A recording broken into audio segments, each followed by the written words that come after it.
Here with the Power Hour. I want to welcome you to Miami Community Newspapers. I want to thank the producers of this show. There's actually two of them working on it because we're in a different studio. We're in the sports studio. Yeah, we made it into the sports studio. I don't know how that happened. Politics is like the biggest blood sport. Right? Yeah, well, politics is the biggest blood sport. As a matter of fact, I think the losers should just be murdered, and that way they can't run again. Maybe the winners should be murdered. We'll see. Yeah, We'll see. We'll see which one could be more exciting. Yeah. Absolutely. And I'm here with my very good friend, Eleazar Melendez, and we're going to be talking about redistricting because, of course, we've got some big races coming up in the city of Miami that we'll also talk about them, but really it's about redistricting and not only federal redistricting, but state redistricting along with county redistricting and city redistricting, which is a blood sport in its own. Yeah, and speaking about blood sport, and I want to correct something that I got wrong last time we sat down here. Really? What did we do? You asked about Commissioner Watson, who is the current placeholder commissioner for District 5 in the city. Is he running? It looks like he might be running. So it looks like he is going to go ahead and file. He had been kind of wishy-washy with the Herald, not saying one way or the other. My sense is that he wasn't going to do it. Now I'm hearing from the street that he is going to. He's definitely putting something out there. The timeline is coming up, so this is the week for qualifying. Yeah, so it has to be now. It has to be now. And when do they have until the 18th to qualify? No, I think it's next week. Or the 12th. Yeah, I think it's the 12th. So. I think it's the 12th. So it's coming up. I mean, realistically, it's an interesting situation. It's a quasi-incumbent, right? He wasn't elected last time, but he was appointed as an appointed official for about a year. So that gives him a sense of being an incumbent, but not quite as if he had been elected. Yeah. Now, well, his past is going to come out. His past will come out, and that will either buoy his ship or sink it. Correct. One of the other. Because he does have a past. He worked for the Clinton administration. He was. And for Xavier Suarez. Yeah, and for Xavier Suarez with that three-ring shit show that went on there.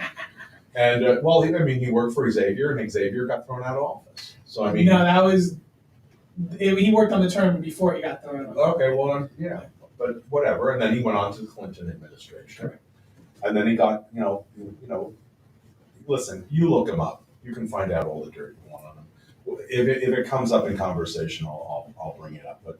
For the most part, I don't need to make. But the important thing is it scrambles that race, right? It scrambles that race because you had Christine King, who's the heir apparent for the for the seat, like supported by the Hardiman family. The Hardiman family, which is the big machine for District 5, and then you have Stephanie Thomas.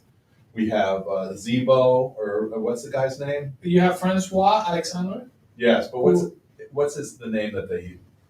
Then there's another. Okay, Francois. So it scrambles it because now you have potentially two quote unquote establishment candidates, right? Who are seen as having the backing of a machine and the opportunity to kind of be the favorite. So does that split the votes? How does it happen? How does the Haitian vote fit in? How does the Caucasian white vote fit in, which is actually significant in District 5? Which we're actually going to bring up about redistricting because that's an interesting component of all that. But go ahead. So it just changes the dynamics, and normally when dynamics are changed like that, it's not a last minute surprise like this, but that's what politics are all about. Right. Absolutely.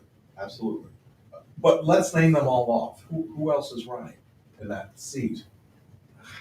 There's like five guys. There's a lot of people. There's a lot of people. There's like 5 people, and I got to tell you something. I'm really sorry that I'm pulling blanks on some of these people because I know them, and I'm saying to myself, isn't there a guy by the name of Zico? I think there's a lot of people. Friedman or something that. And with apologies to anyone that might see this video is going to disagree with me because they're like, oh well, anyone running has a shot. Well, in my opinion, he's a political analyst, so if anybody's going to know that, it's going to be you. And I trust about 6 of you guys in town. There's about 6 of you guys, and you all know one another, and I know them. And when you call them up and say, well, who? Don't even worry about those other 4. These are the 3 to watch. Obviously, the incumbent commissioner is the incumbent. There is Christine King, who is supported by a large political muscle and machinery behind her. Then there's Francois Alexandre, who and Stephanie Thomas. and Stephanie Thomas. Francois is someone that is trying to rally the Haitian community around him. It's also Right. someone that is running on a strong message of being a younger candidate, more progressive, bringing forth the ideas. Stephanie Thomas is very highly qualified. You had her on her show. She's been in government in the city of North Miami for a while, and she's just someone that exudes confidence. I mean, like you just talk to her and you can tell, wow. Well, she knows how. She knows. She knows her shit. The thing is that she knows how government works. Right. So but those would be like the challenger or Right. the outsider candidates. But now it's a wide open race, so we'll see. and just to let you all know, each one of those people is going to be on this show, not this show on Friday, but probably on Tuesday. Well, we're going to be able to give them 2 dates. We'll be able to give them Tuesday and Friday, which is what the Power Hour's on now. And the reason that we're doing 2 shows a month is because we have a lot of candidates running for office, and we need to get them in before the end of October. So, or the end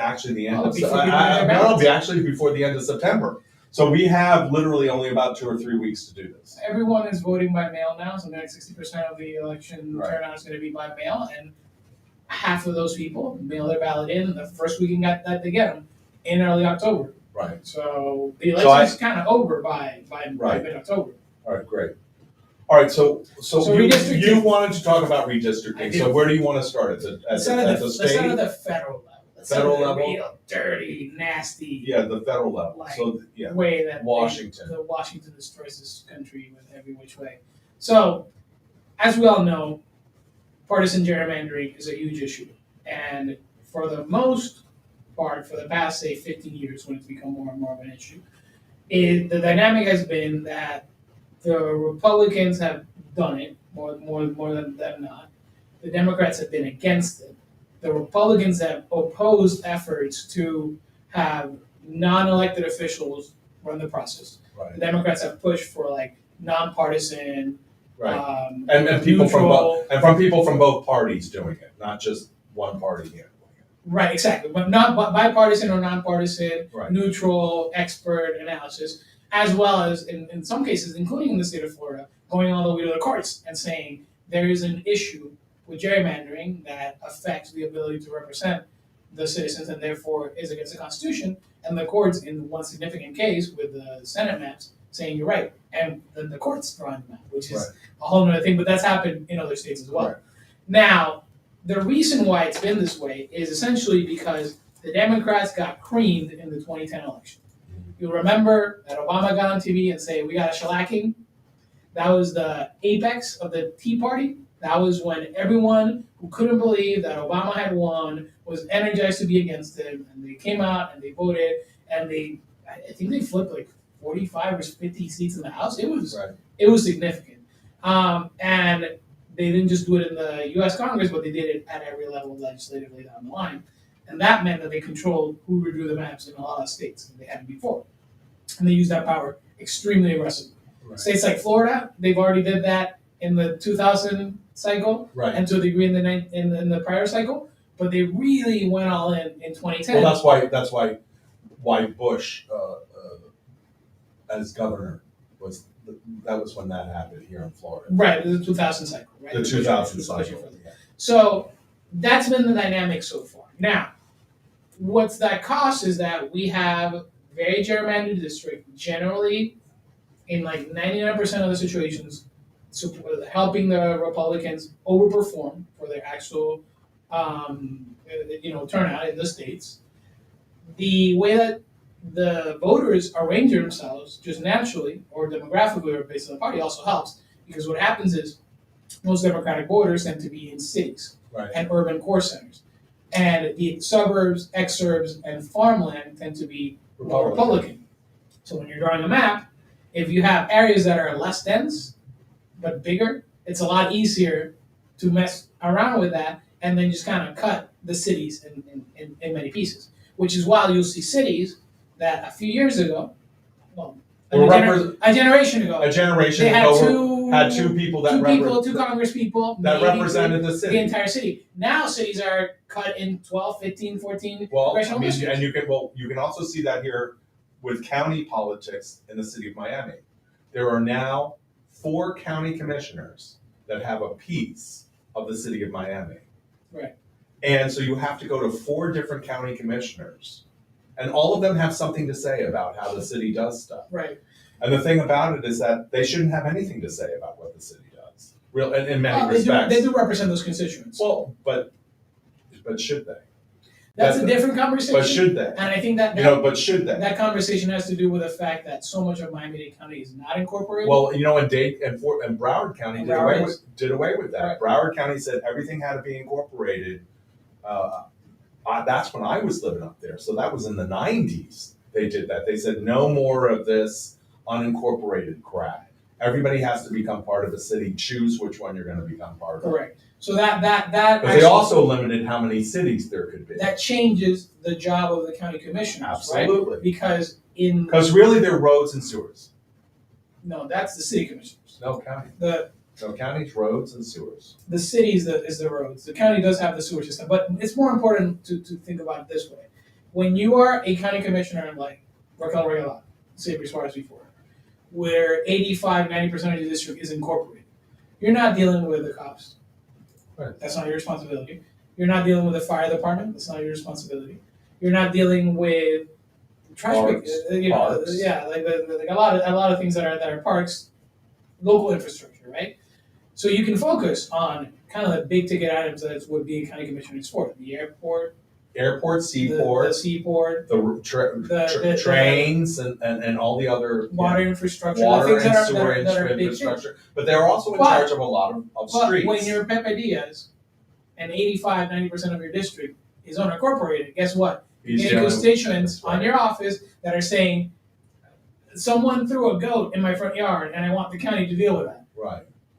And there's a dead goat in my front yard. You know, San Suarez Right. never dealt with a dead goat. Or Colorado never dealt with a dead goat. Pepe Diaz deals with that every week, you know? Right. And that creates a structure that is weird, you know? Like you have certain elected officials that have one job and certain other elected officials that have a very different job just because of the district they represent, which is quite strange. But Right. Here And it we go. shouldn't be that way. it should definitely not be that. So going back to the redistricting conversation at the federal level, we've seen very aggressive partisan gerrymandering.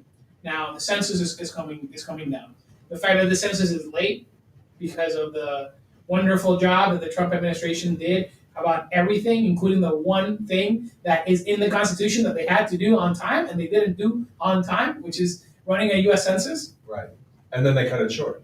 And then they cut it short because they couldn't do it on time because they fucked up.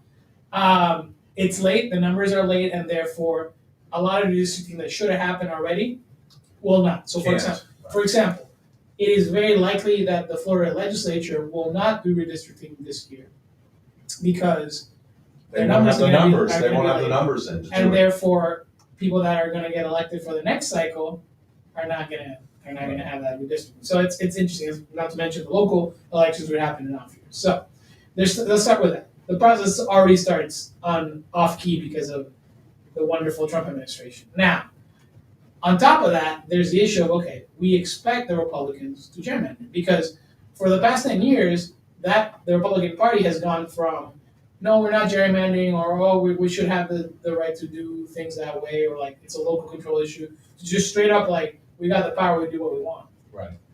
And that they're not even making excuses for it anymore, right? Right. It's just like we want the legislatures, fuck you, we're gonna do things that we want. That one.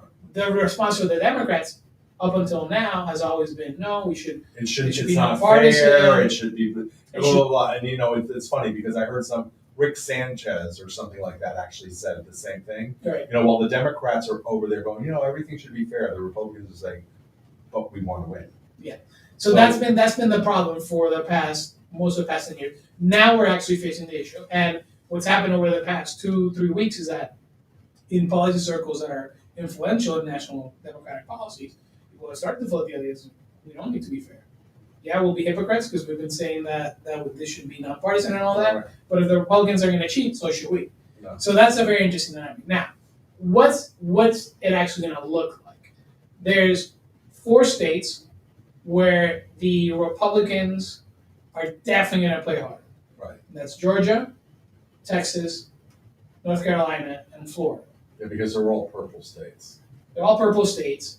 In Georgia in particular, the gerrymandering hadn't been as extreme, but they have a chance to be extra extreme this time. They're gonna divide up. And remember that both the governor and the Secretary of State there were spanked big time in 2020 by the Trumpies. So now they have to show that they're true tough Republicans. Screw the Democrats, and we're going to do things our way. And and we're gonna do it. So I really think Georgia's going to be the most extreme example. They're going to be eviscerated. Texas, well, the state of Texas shows us every day that there is no policy too insane to pass as long as it satisfies the most right wing of the Republican constituencies. So what can we expect from them? We'll do that. North Carolina is another purple state it's a purple state, but and actually a purple state that keeps turning blue, but the leadership is uniformly Republican, so they have a chance to push there. And then Florida, it's Florida. It's a 51-49, maybe it's 54-46 state, right? I would back say and forth. It goes back and forth, but the leadership is all Republican. The House, the state house almost has a supermajority of Republicans, so they really don't have an incentive not to abuse the system. Now, the thing in Florida is they abused it so hard the last 2 times, right? That there's not a lot of room. Now they've actually created a problem for 2 very popular Republicans, and then here in Dade County, which is a menace. Right, so that's another issue because remember they're just redistricting every level, but for the federal level, you have a situation where the population kind of gives it to them. They have their elected officials, right? And they have in District 27 Maria Elvira Salazar, who beat Ana Chodela. They have Carlos Jimenez, who beat David Mucaso Powell in District 26. Right. And then they have Mario Diaz-Balart, who's been in District 25, that goes from Hialeah all the way to the West Coast for, I don't know, over a decade, maybe 2 decades. Yeah, 2 decades. He's been there for a while. So they're too long. they've already put almost every Democrat that they can find into the Democratic districts, right? Because that's how that just very high level. And I'm sorry, because I should have started with this. If you're a partisan gerrymander, your goal is put as many of your opposition's voters in one district, so that they have that district, but they win that district by like 90%, and all the districts around it are going to be slightly favored. So you're going to have a 90% Democrat district in the middle, and then all these districts around there that are going to be like 52% Republican, 48% Democrat, 55% Republican, 45% Democrat, maybe even 50-50. That's the goal. And that way, by having a lot less voters, you can still get an insane discrepancy where maybe you have almost 50-50 parity, but you end up with 5 out of every 6 districts or some stuff like that. Maybe 5 out of every 7, Right. So that is how partisan gerrymandering works in a way. Now, they've already done that. They've already tried to tack on as many Democratic voters as possible into one district. So unless they do something crazy, like, I don't know, like divide it up. Yeah, I mean, it would just be super extreme. They would have to like make like a weird line from the African American district, like to take like South Beach and like then parts of Palmetto Bay. It'd just be so strange. I mean, I guess they can try to do it, but it really creates a challenge. And then if they're not allowed to do that, they don't do that, or they don't think it's politically wise to do that, then Jimenez, Maria Elvira, and Mario are gonna sit there like that scene from Reservoir Dogs. Remember? Yeah. When they all have the Mexican standout. They're all like have 2 guns looking at each other. Like who's gonna give up? Who's gonna get it, right? Who's gonna give up the seat? And I think, everyone's gonna have their opinion, right? But the reality is, Mario could probably take the hit the best and still get elected, but he's been there for 2 decades. He's not gonna just be like, yeah, screw me over so you guys can have an easier. Well, I mean, really, the person who has the worst record presently is Salazar, as far as like just even being present to like the normality of what's going on. And not only that, she has a district that keeps becoming more Democrat. So if you're a partisan map drawer thinking, well, I want to draw a district that I'm sure I'm going to have for like at least 3 or 4 more cycles, she's the riskiest one to help, because you might help her screw over Jimenez, lose Jimenez now, and then lose her seat in 4 or 6 years, right? So that could be the worst case scenario. But if you're Maria Elvira Salazar's team, the Celebrity Apprentice, you're gonna go over to the Republican Party. Isn't that what she did? No, No. that's what we call it. On the campaign? You're gonna have a someone going to the Republican Party of Florida and being like, look, first of all, I'm a woman. You ain't got that many women in Congress as Republicans. It will look really bad if you toss one overboard. Number two, I am a media stalwart. Like I'm really good with media, and I've always been with Hispanic media. Right. You don't really have that with these other guys. She's a good telenovela person. She can can spin a yarn. She was a journalist and a newscaster, so she's very good with media. And number three, I won the race that wasn't supposed to be won, right? Because Jimenez beating Debbie Mucarsel Powell was always a 50-50, maybe even advantage Jimenez. But she beating Shalala was a shock, right? So she's saying, don't underestimate me, because I shocked you once, I'm going to keep shocking you, right? So she has a good argument. Now, Jimenez, number one, he's a big money drawer.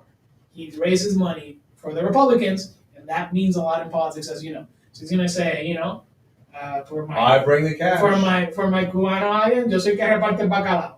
That's I bring in the money. That's what he's going to say, So he's going to have a good argument with that, as well as I was the county mayor, and all the things that, and my seat is a lot safer, right? Like my seat, if you make it a little stronger, you are assured to have it for the next 5, 6, 7 cycles. I don't know that that's going to happen with Mayor Pira, right? So that's that. So each one of them is going to sit in a room with strategists. The strategist, and it's going to be like those old spy versus spy comic books where they're like shaking their hands with one hand and stabbing themselves with the other.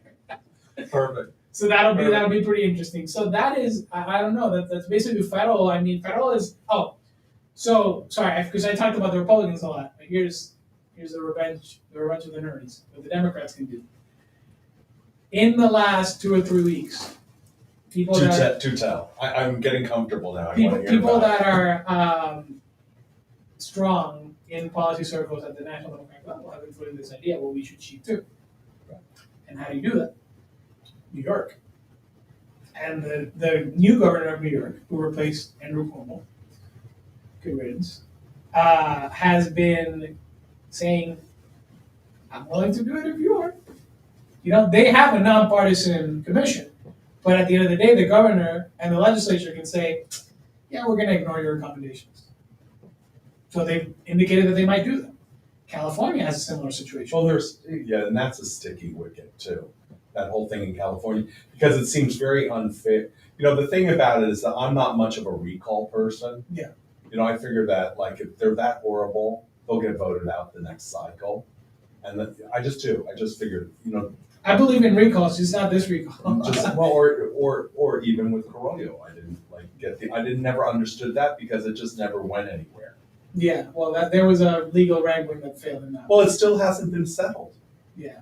It's not going to be settled because now it's too late. It doesn't really matter. But it's still nobody's running against him. But that's another story entirely. So basically, California and New York, and especially California, could straight up deliver 13 more Democratic Congress people if they wanted. And perhaps they need to start thinking like that. I believe Ohio is another state that could see some interesting maneuvering. Vermont would be one more, but they all matter, right? So it's going to be interesting. But it really isn't going, ladies and gentlemen. This federal thing isn't going to start for another year because of the census. The census really kind of took the wind out of a lot of that, wouldn't you say? I think the numbers and the districts maps and what are out for you and I can go and download them and play around with them on our statistical software. So now it's real. The numbers are out, so people are looking at it now. The process is really starting, but the advocacy for it has, because obviously you got to get. All right. Well, that's the federal thing. So let's just close that out. So that's a federal. Because really, we really want to talk about the county and the city. Right. So let's just jump through the state of Florida because it's a pretty simple one. Right. The Republicans have already gerrymandered the shit out of the state of Florida. They could probably push to help Senate District 37. That is the seat that Jose Javier Rodriguez lost. That he could get back. But if they do some intense gerrymandering to add 3-4% more Republican voters, then And that's gone. Then it'd be pretty hard. But again, it's not penalty-less, right? But then you screw up the District 36, which is the one next door, which is a little bit more Republican, but you never know when you play around with these things how it's going to turn out, right? Right. Then the other thing is like, in a way, And 36 is held by whom? I will remember in a second. It is she used to be a representative in Doral, and then she graduated to the Senate. Ana Maria Ana Maria Rodriguez. So, in a way, the Republicans are facing an embarrassment of riches. They did really well in the last cycle. They've already gerrymandered the state to the hilt. So how do they really do, right? It's like when you're already driving the car at 160 miles an hour and they tell you go faster, the pedals to the metal. So what are you gonna do? You know. So that's gonna be a significant situation. That's the state. Locally is super interesting. Yes. The county has never really had partisan gerrymandering. You know, you have commissioners that say, I don't want these people in my district, or I want these people in my district. Normally, it's a micro level political consideration, like straight up, like those people yell at me and they're entitled, and I don't want them. But some other commissioner deal with them. They're on the edge of my district anywhere, toss them out. Or, oh, there's a brand new development in my district, and I want to make sure that I want the tax revenue from it. well, and I want to make sure that when that developer needs something, they have to come to me because then I have, then I will make I sure have their number and I then I have can their go money. Right. for campaign donations later on. So that's mostly like the considerations that maybe if there's been any gerrymandering have been pushed forward. It's micro stuff, it's not ideological or Right. partisan level stuff. But I think that might be something different this year. And the reason I think so is because the election last year was different. Right. Well, there were 11 people, 7 people re-elected. Yes. 7 people had to leave the commission who were termed out. Right. So there's 7 new commissioners. And then by the end of this term, there'll be the new. So, but what happened is, yes, so that's one aspect of it. These commissioners are new, so maybe they're not as married to their districts as the commissioners retiring, but been there for literally over 20 years. Well, I mean, people like Dennis Moss, it killed him to lose his seat. So that's one aspect of it. But the other aspect is, at the local level, we saw a very strong turnout with the more conservative and the more Cuban American sections of our population. Okay, Trump energized them in a way that They had not been energized in a while. we didn't really expect. Reagan was the last one who really. So there's that. So like though that gerrymandering to help that constituency is something that might happen, particularly because you saw races where the campaigning was straight up, very much like, you know, we need to defend this for the Cubans. You saw that in the District 7 race of Regalado versus Cindy Lerner. You saw that in the District 5 race of Adeline Higgins versus Diesel Portillo. So that's happening. The city of Miami is the last one, probably the most interesting one, even though this is the smallest. So basically what's happening there is you have had an immense amount of growth, but it's all been in a few neighborhoods. Right. Brickell, downtown, Edgewater. And they're all in one district. So right now, if you go to the city of Miami, District 2, which is the district that is the waterfront and the the city Upper East core, Side, yeah. probably has maybe 140,000 residents. Right. And then you go to District 1, which is Alapata, and I don't know if it even gets to 80,000 because they've actually lost population. Correct. So You have one commissioner representing twice as many people Right. as the commissioner with the least amount of people. So you're going to have to fix that situation, and the only way to do that realistically is to cut slices of District 2 and give them to the other commission seats. And I don't know that those commissioners want the residents that live in District 2. No. Because They're demanding people. They're very demanding people. And that's just the way it is. So they're people who actually know how their government works and how it's supposed to serve the city. Correct. So that the city doesn't look like Alapata. I love Alapata, but so the city doesn't look like Alapata. I love Alapata, and I think that has been a failure of government, not of the people there. That has been no, it's not about the people. Right. It's the government. Right. Because The government tells Agreed. the government tells the people that they're not responsible. And the people don't know that the government is responsible.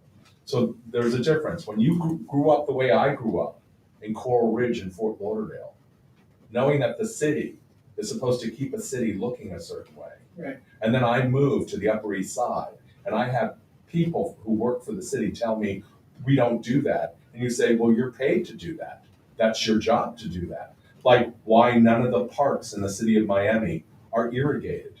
Why none of the parks in the city of Miami look like parks in any other city, Fort Lauderdale, Hollywood, Boca Raton. Well, and you have some nicer no. ones. Like if you go to Morningside or Margaret Pace Park, But compare that to Sewell Park. Right. There's a I'm just big saying, difference. there's a huge difference, whereas you don't see that in other cities of the same size and scope up the eastern seaboard, because you have a culture that hasn't been raised to demand a certain level. I don't know that it's of been governance. it's a culture of or thing. It's just it's what they come to expect. right, which What they is come to a socioeconomic issue. I'm just telling you, Right. but it should be the same for everybody. It shouldn't be different in different neighborhoods. It should be the same level of service, and it simply isn't Right. in the But city of Miami. when you have two jobs, right, and are trying to raise a family, But it shouldn't be up to them to do it. The city should be doing it, is what I'm saying I to you. know, but And what they do is they tell the residents, oh, that's not really in our and the purview. people And the people believe and it. the people in certain districts are less likely to swallow that bullshit Right, because right. they have the time and inclination to go to City Hall. Not everyone can go to City Hall. It's not But easy to go why to City should Hall. you have to go to City Hall, is the point. You shouldn't have to, right? You shouldn't have We to. deserve better leadership. We did, I ran a campaign on Well, that message. I agree with you. But I also know the reality of what's but that's the reality is because people have agreed to that level of stupidity, rather than going, well, wait a minute, no. We're in one of the highest tax cities in the state of Florida, the city of Miami. Yes, they've kept our tax rate relatively low, but when you look at other cities throughout the state, we're relatively highly taxed. And the services we receive for the amount of building that has gone on is remarkably little, okay? They had built almost $1 trillion worth of new development has gone on. In the city of Miami, I'm not even talking about the fucking county. I'm talking about the city of Miami. Okay, that doesn't include Miami Beach for you assholes who think Miami Beach is part of the city of Miami, which I still don't understand.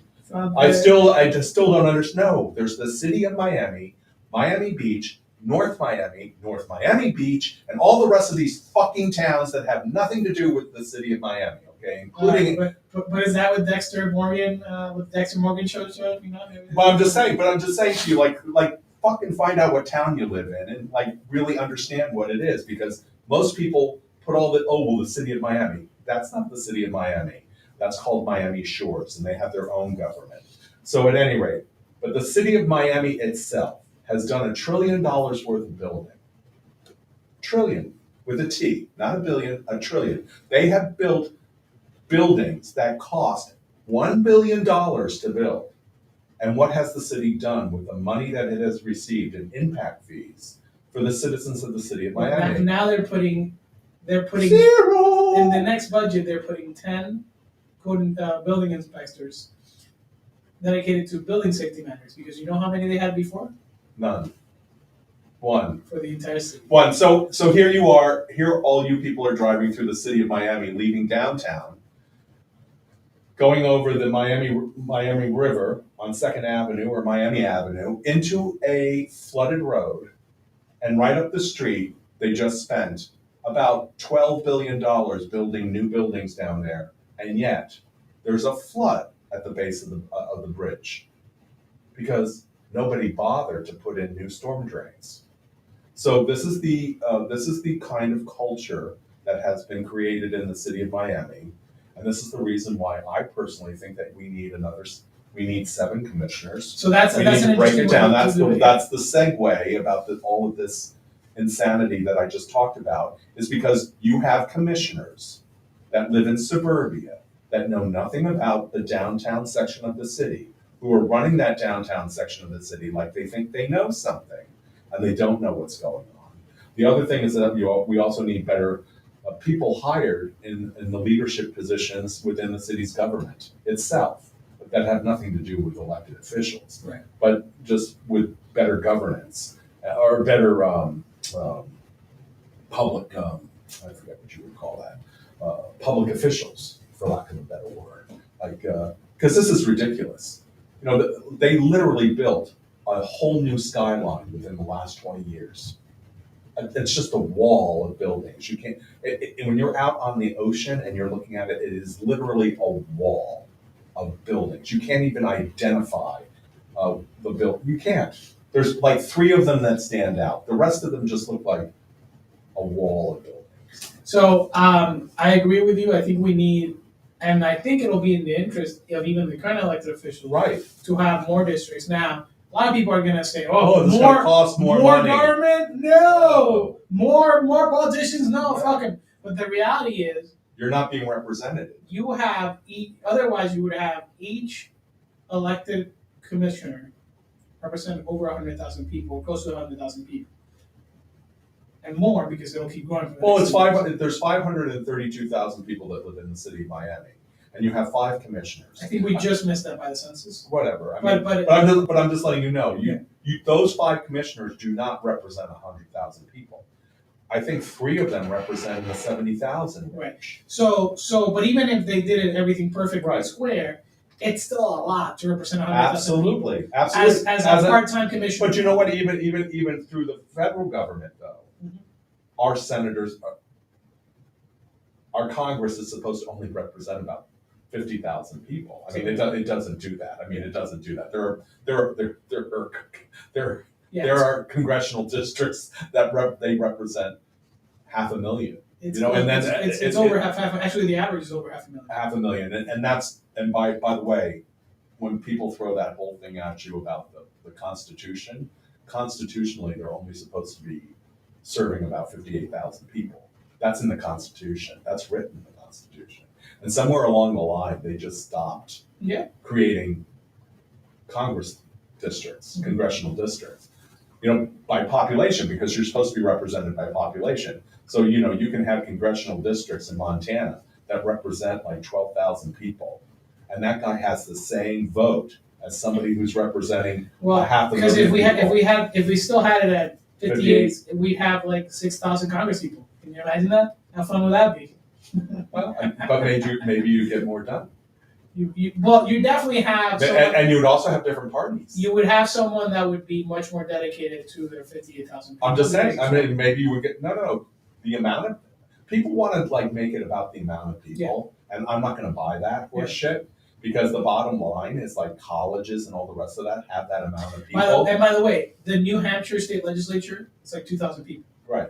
In New Hampshire, which is like a tiny state. And they're not all Democrats and Republicans. Right. They represent. So there are a whole bunch of different. They represent parties. a few thousand people each, which is like. Well, that's true representation. You have to be on with your neighbors. Right. It's literally the neighbor down the street that, like, you know, is like a smart guy. And I even say to people now, and you've heard me say it on my show, you ought to find out who your district commissioner is in your city, and you should go knock on his door and introduce yourself, and just go knock on their door.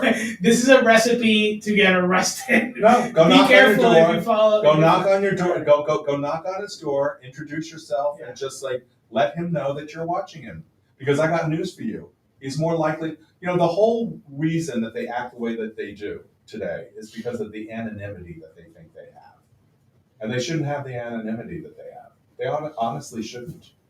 So I didn't grow up with those kind of politics. I mean, I grew up with knowing our commissioner lived down the street from us, and I know the number of times my father walked on his door. Yeah, that's how it should be. That's how it should be. Knocked on his door to let him know his displeasure. The reality is, like, they should be knocking on your door.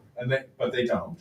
They don't. Well, to ask for your vote once every 4 years. Well, once every 4 years they do. But you know what? So I'm just saying that, and I'm not being a dick. I mean, I know where you're going with it. Like, you think that, knock on their door and tell them how much you hate them. I'm not saying that.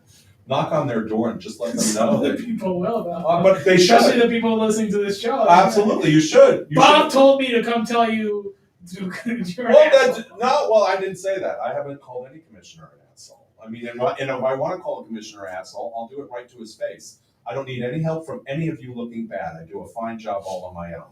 I need no help from anybody to do that. So, every commissioner that sits on that commission knows exactly how I feel about them because I've told them directly to their fucking face. Do we have any questions from the chat? I think No. Do we have questions? Oh my God. We have a few. Can you read them out loud? I can't see them. We can't see them. It's too far away. And we're Did all. Canoyo ever get his permits from his carports? No, he didn't. And the planning and the code enforcement director is now gone, that was in charge of that now. No, Who was that? Adele Valencia. She's No, she's gone. She's gone. She's working for. She's gone. She's working for a private, a lobbyist. a lobbyist over on Miami Beach. Great person, by the way. Yeah, he loved her. I'm not so much. But that's okay. What else did the people ask? Let's see. What are the 3 words you don't want to hear when you're making love? Honey, I'm home. Okay, what else? Oh no, is there any other comments? I can't read the other ones. Let's see. Yeah, just go down. That sounds a little alcohol. This is sound. I can't see that. All right, beautiful. All right, so we both think that it should be broken up to more districts. There's some people who say it should be 11. You could have anything as long as it's a Has to be an odd number. not number. The more districts that you do, the more power you give to the mayor, because his veto power becomes a lot more difficult to overcome. So that is a consideration to have. The citizens of Miami have been pretty stalwart that they don't want a strong mayor. No, So that's what sank his ship the last time. well, yeah, Suarez's ship. He lost that. Well, the minute he lost that, he stopped participating in government. I wouldn't say that. Yeah, I a mean, lot. I mean, Being involved locally with a lot of stuff, unless it was the neighborhood he used to represent as a district commissioner. I think he's been much more involved in some of the economic development, and crypto, and kind of the vision. Yeah, well, what do you feel about that? Like I said, we discussed this during the last show, right? I think there's different levels of what an elected official should do. Vision is definitely a high one, but taking care of the trash and the curbs and making sure that the neighbors feel that they're being represented is also an important one. And taking care of the socioeconomic problems of our city and our society Right. is a very important one. And we're not facing that at all. At all. That has not been faced at all. As a matter of fact, it's not even a conversation I personally think he knows that much about. Because I asked him on a number of times. These are hard topics. These are not easy topics. I'm not going to say like, they should have been doing because how do you stop gun violence in our streets? When there's like 2 guns for every person in America, right? Right. So like, well, I wasn't even going there. I was going with stuff like economic development and our rental crisis and some of the other things that we've got going on that the city is just it's still flatly not addressing in Right. any way, shape, or form. And it's not addressing Yeah, it, and it's definitely. not addressing it at some of the basis most basic things where it could put all of that back on the developer to handle that and not even get itself involved. It could say, for every 100 units you build, you have to provide 5 of them for the underserved community. And you want to know something? Then the city doesn't have to collect the money, get involved. But you know what happens and then? you know what would happen if you suggested that? Well, they don't have any It way would to be make a any money. giant echo. Yeah, well, so that. Comunista! Yeah, Comunista! what does that mean? Say. Communist. But has nothing to do with communism. It has nothing to do with communism. It Tell has people absolutely that not a a private thing to do with developer that. building his building has to give some poor people five apartments Yes, out of every absolutely. country. But it Comunista! has nothing to do with communism. That is not the perception that is on the street. Well, but then they should go back to the country they came from. They should go back to Cuba. I mean, Go you gotta back. respect the people, what people think, and educate them. But it has nothing to do with communism. Nothing. That is a requirement in a civil society for building in a city. It's called community for a reason. Okay? You create community for a reason, and you have to share that with other people. And they do it. They have. This is not a new concept. Even all of those new buildings on Brickell had apartments in them that were put aside for people that were 55 and older that were on financial assistance. So I don't want to hear that horseshit conversation. My parents lived in a building that was rental assistant, right on Fort Lauderdale Beach. So that's a bullshit fucking thing to say. I know it is. And the bottom line is that they can say that all they want. The bottom line is they wouldn't know what communism was if it smacked most of them in the mouth. Because they didn't live there under communism. Some of them did. They fled from there. A lot of people did. Well, a lot of people did, but where did they go? They came here. Right, to escape communism. So I'm not discounting. But it has nothing to do with communism. I am gonna say that the right wing media they manipulate that people into thinking that anything that Well, you you don't know, like is communism. Right. And that we know that happens. They can always they can always take the government's assisted housing away from them if they want. Yeah. So why don't we start doing that, and they can all go back and live think with their grandmothers and grandfathers can go back and live with them. Right. That are now living in public housing. Right. Or going to Leon, the Leon Center for their health crisis management. Wait, you brought up a great topic. Or they can send them to good old Leon, and they can take away all that money that they get from the government to make sure that their grandparents are being taken care of. Who, by the way, didn't really pay into that system to be taken care of. Some of them did, but not most of them did not. I think all I'm saying to you, so when you say stuff like that and you want to talk about socialized things, you can't leave that part out. The number one place for fraud for Medicaid in the country is right here in Miami-Dade County. Right. There is more. So and how much did that make Rick Scott rich? A lot of it. To the tune of $38 million. So here's the thing, Bob. So I'm just saying, so when you say communism. Here's the thing, Bob. Yeah. People. You do realize. In terms of when people argue for their benefit in politics, a lot of people tend to be hypocrites. Right. It's not just a specific group or person or ethnicity, nationality, sexual preference, color. Right. People tend to be hypocrites and say, I want that thing for my ethnic group or my social group. But I don't want it for anybody else. But not for anyone else, right? For my people, for my tribe, for my camp, for my team, but not for anyone else. That happens with all kinds of people, rich people, poor people. Oh, yeah. Anyway. So the only way to fix that problem is all the groups have to participate. Right. So people have to vote. Right. You cannot have a situation like we have where in municipal elections, in some districts, the average resident is in their 30s, the average age of the average resident is in their 30s, the average voter is in their 80s. That cannot happen. Right. But that is what happens. That is what happens. Right? That is exactly what happens. Not because everyone should participate. And old people should vote, but young people should vote, and middle-aged people should vote. Working people should vote. It should be, and we should make it as easy as possible so that happens. Correct. That's it. That's the way to solve it. And that's not what's happening. No, that's not what's happening, but that is a solution. Right. It's not yelling at people about like you're being a hypocrite. Yeah, they're being a hypocrite. So what? They're never going to admit that. No, but I don't disagree with you. What's good for the goose is good for the gander. I used to say to my Democratic friends all the time, I said, you guys need to act more like Republicans and how you get money and stuff like that. Because if you had the money that they had, you wouldn't have to worry about things. Because ultimately, everybody wants to take care of other people. Mostly, you're right. They want to look after their tribe first. Yeah.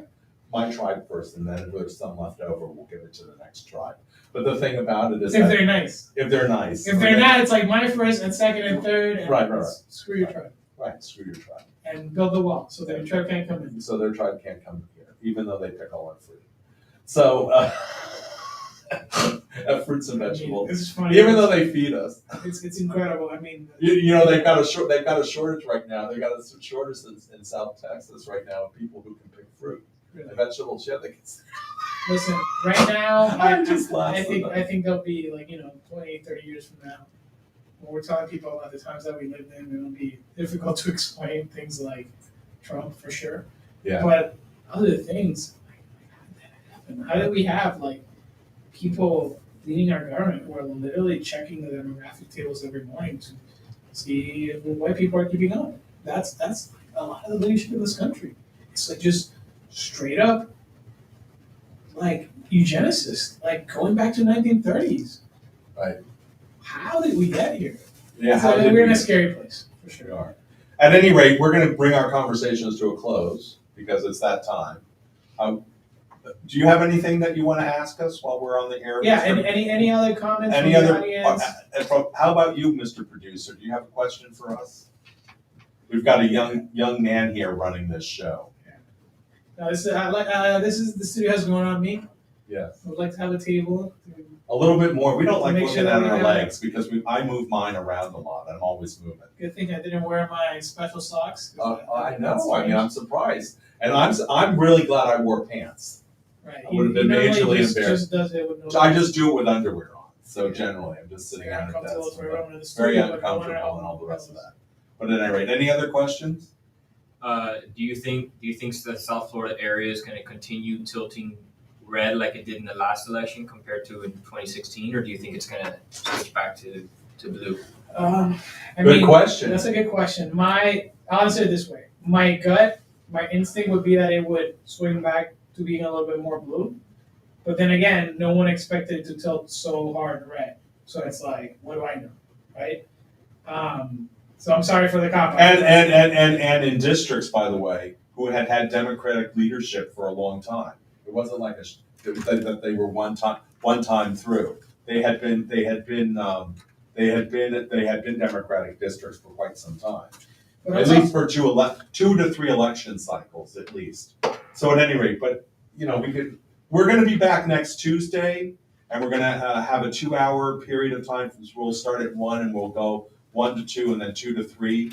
I know that I have former Mayor Thomas Regalado on. The second half of the show, and the beginning of the show will be two people running for Commission District 5.